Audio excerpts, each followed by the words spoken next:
job numbers are out today, and we got a little bit of a surprise, and it wasn't a good one. In November, we'd actually generated 4,000 jobs, first time that we'd picked up jobs. And in October, we'd only lost 16,000 jobs, now relative to what we had been losing. So we had a little bit of momentum, lose 16,000, gain 4,000, so we thought we were heading in the right direction, and then boom, in December we lost 85,000 jobs again. Now this is a lot better than the situation when Obama first came into office. In the first quarter of the year, the first 3 months, on average we were losing 700,000 jobs a month. That's terrible, and we're going to get into who's at fault here, right? And obviously, when you first step into office, it can't be your fault that you're handed an economy where you're losing 700,000 jobs a month. So when you get to the end of the year, you're losing 85,000 jobs. It sucks. It sucks less than it did in the beginning. So we have some recovery, but not to the point that we had hoped for. And the official unemployment rate right now is 10%. Now that's a pretty solid number, okay? That meaning pretty large number. And if you include the underemployed, people who only have part-time jobs but want full-time jobs, or people who got discouraged and left the workforce altogether, that number, underemployed number, climbs all the way up to 17.3%. Very significant, right? So now, you know that I don't agree with parts of Obama's economic team, but let's look at this overall and figure out, they've had about a year. How much of this is their fault? Okay. Now, look, we're guessing, of course, and you're playing guessing games to some degree under all of these circumstances, right? But you can put it together with some of the evidence that you have. First of all, is it Obama's fault that we had the bad economy to begin with?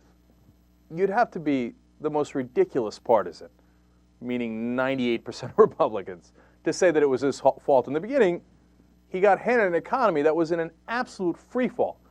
Since the beginning of this recession in December of 2007, we've lost 7.2 million jobs.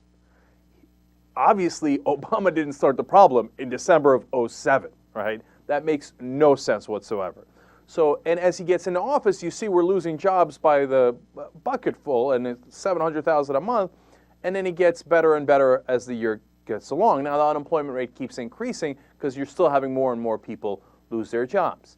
So anyone who tells you that it's Obama's fault to begin with, ignore them, because they're not interested in the facts. They're interested in politics, okay? So, but on the other hand, listen, after a certain while, you got to say, okay, you got dealt those cards, but what did you do with those cards? And it has been a year. Now, is it fair to start judging Obama at the end of that year and saying whether he's done a good enough job of getting those jobs back or not? Well, it begins to become fair, right? Because a year in economic times is not that long. So if you said to me 3 years into Obama's watch, can you still blame Bush? Well, look, come on. If that fire continues, yes, you can for starting the fire, but you've had 3 years, you had to put it out. You had to find a way to put it out. That's what we elected you for, right? A year in, the economy moves slow. It is going in the right direction, generally speaking, although December didn't go in the right direction. I say it's fair to give him a little bit more time, right? So I'm not ready to judge and say he hasn't done enough yet. Now, the flip side to that is, look, they told us, his economic team did, that don't worry, we're going to put a Band-Aid and stop the bleeding, right? And you could argue that with the job losses dwindling, that they've stopped the bleeding a little bit, right? But still, unemployment rate is at about 10%. But has the economy really started to improve? And it hasn't, right? And Obama's economic team said, well, look, if we help the banks will stabilize the economy, and then the economy will start to pick up, and we'll have more employment, and obviously unemployment numbers will go down. Economic numbers all around will pick up in manufacturing, et cetera, et cetera. They did say that, and that has not happened. The trickle-down theory of, hey, give it to the banks and hope that they bring it back down to us, well, the evidence is in on that for the moment being, and not good. In fact, you could almost call it disastrous. Because once they gave the money to the banks, what happened? The banks kept it.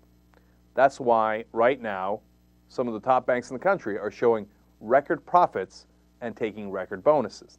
Now wait a minute. How are they getting record bonuses in the middle of what I just described as an economic disaster? That's because they got the taxpayer money, and as we told you from the day one when they were getting the money, they kept it. To which I say, of course they were going to keep it. You think what, out of the graciousness and the goodness of their heart, the bankers were really going to share it with the rest of the country? I mean, who could be that hopelessly naive?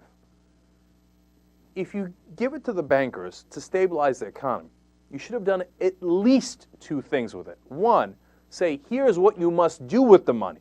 Here's how you must lend it so that it gets into the rest of the economy. We did no such thing. Just gave it to them and hoped for the best, which is incredibly foolish, right? And then point number two is, at least if you give the money to the bankers and they start making record profits, the American people who provided them the ability to do that should share in that gain. And other than some interest that was returned on some of the TARP money, we're not sharing in those profits. And that, again, is incredibly foolish. So he didn't start the fire. Where we are now is close to where we expected to be. A lot of economists, why did I think that it was going to be at about 10% unemployment at the end of the year? Because that's what some of the top economists in the country were saying. And then, in fact, you have to give credit to Paul Krugman, among others, who said, yeah, we're going to be at 10%. And look at it, we're exactly at 10%. So we kind of expected it. Those are the kind of upsides for Obama. The downside is he didn't deliver on what he promised, and his plan so far has not worked. That's pretty damning. Okay, so now we go to the guy who's the architect of that plan, Tim Geithner. Now, finally, he's beginning to take a lot of heat. Now, he gave away the money to the bankers, didn't get the desired results. We now find out that when he was the head of the New York Fed, he's the one that told AIG, you're going to pay the bankers back at 100 cents on the dollar, when people believed that in the open market, on the assets and the derivatives bets that they made, the swaps that they made, that they would only get about 20 cents on the dollar. So we overpaid them by 80%. And the amount of money we funneled to those banks through AIG, at the behest and order of Tim Geithner, was $62.1 billion. Now that's an enormous looting of the American people. And then you're surprised why the banks have all this money? Of course they have the money. Geithner gave it to them. And how do we know? We now have the emails from AIG where the New York Fed says, hey, step aside, we got it from here. AIG says, we shouldn't pay 100 cents on the dollar. The New York Fed says, shut up, we're paying them 100 cents on the dollar. And then AIG says, all right, well then we're going to report that because we have to. New York Fed steps in and says, no, you're not. They literally scratch it out. And so you are not to report it publicly that we gave them all this money. And today, the White House comes out and says, no, Geithner was not involved in that. Geithner was the head of the New York Fed. What do you mean he wasn't involved in that? What, some underling made that decision and Geithner was not aware of it? That we were giving away $62 billion and that we were giving it away at 100 cents on the dollar? And that according to all conservative estimates, we lost at least $13 billion of taxpayer money that we should have never lost. At least $13 billion. And you're telling me as the head of the New York Fed, Geithner didn't know about that? Well, then he should be fired based on that. No, this is absolutely unacceptable. And then you have the toxic asset plan, which again from day one we told you doesn't make any sense. It shovels more of our money to the bankers. And the toxic asset plan was supposed to take the toxic assets off of the bank's books. Instead, Geithner set it up in such a stupid way, or maybe he did it on purpose, I don't know, because he keeps making these mistakes, right? He set it up in such a way that the banks acquired more toxic assets. Why? Because they realized if these dupes are going to back it up with taxpayer money, we can't lose on the bet. So they put more toxic assets on their books.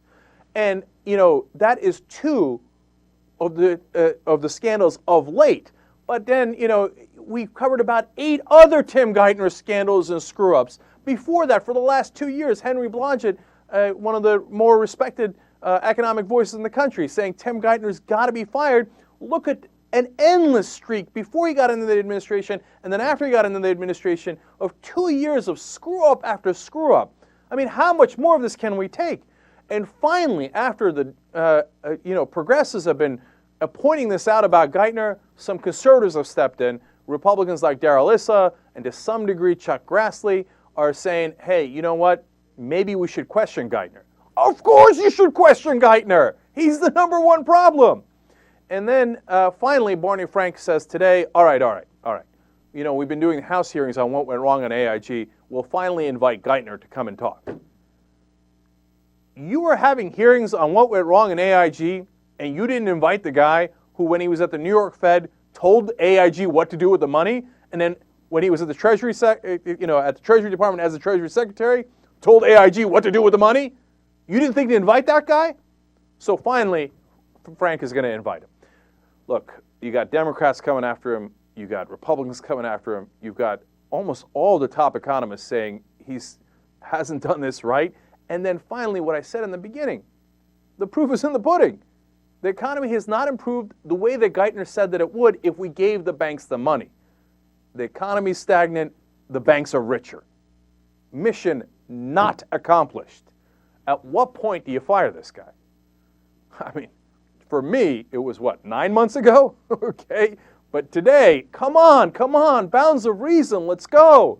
And Obama not moving. Now, look, let's get real on one of the reasons he's not moving. Because the establishment still loves Geithner. Wall Street is kicking ass. They're making money hand over fist. Why? They captured the government and they got your taxpayer money. So Geithner's their best friend. So you're not going to hear a peep of criticism of Geithner out of Wall Street. The stocks are back up. They're, created a bubble. Is it based on reality? No. Again, I'm going to show you economists in a second who say there is another disaster coming. But that helps all the guys on Wall Street. Now, when you go to the two parties, the Democrats, Barney Frank, who's kind of one of the better fighters on financial reform, didn't even invite Geithner to the oversight hearings of AIG. Why? He wants to protect the administration. Keep it real, right? And when you go to the Republicans, well, they love the big banks. Those are their biggest donors. So they don't want to screw over the big banks. So they've been incredibly silent on Geithner until Issa came in here. And you got to give Issa credit. He's the one that asked for the emails. He's that one that asked for Barney Frank to bring Geithner in to testify at the oversight hearings. Okay? So he finally comes into the battle. But meanwhile, Rush Limbaugh, very little. Glenn Beck, Sean Hannity, Fox News Channel, very little. Now, I talked about this in the last couple of shows, and then I wrote about it today, and people say, no, I saw Fox cover it once. Yeah, no, don't get me wrong. Has Fox covered it once or twice? Of course they have, right? But when Fox goes after something, they do it 24/7. Every show talks about it. Napolitano, Van Jones, Bill Ayers. You're not confused when Fox News goes after something. Have you heard Tim Geithner? Have you heard Larry Summers at all? The #2 guy in charge of all this? Maybe the #1 guy? Have you heard Larry Summers being mentioned on Fox News or by Rush Limbaugh? If you have, in passing once or twice. They have not gone on the warpath against them. Why? They are also part of the corporate America that is getting rich off of Geithner. He's their best friend inside the Obama administration. So, look, they can prove me wrong. I'd be ecstatic. Fox News, you want to join the fight? Okay, you want to go after Geithner? I'm going to back you up. I don't care who you are. I don't care what you've done in the past. If you're calling something right, I'm going to say you're right. But so far, I hear largely the sound of silence because the establishment is getting rich off of Geithner. He's their boy. This is not a mistake. This is what was intended. And then look, so I want to go after Geithner and Summers, and they're doing all the wrong things as I explained here. But who's ultimately responsible? I believe a guy gave a speech a couple of days ago and said the buck stops here. His name was Barack Obama. Now, we're asking you to fire Geithner because if you don't, you're endorsing his actions, and you have throughout. Okay, did you not know that Geithner was the head of the New York Fed? I mean, you might not have known how much money he funneled to AIG, even though you should have. Okay, but all right, I'll give you a pass on that. But you didn't know that Geithner didn't do any regulation of these guys when he was at the Fed? and that he was part and parcel of why they collapsed in the first place? You didn't know that? No, you knew that. You didn't know Summers was the main Democrat that did deregulation of all these industries in the first place? You knew that. So that's part and parcel of why this building significant disappointment and frustration with Obama.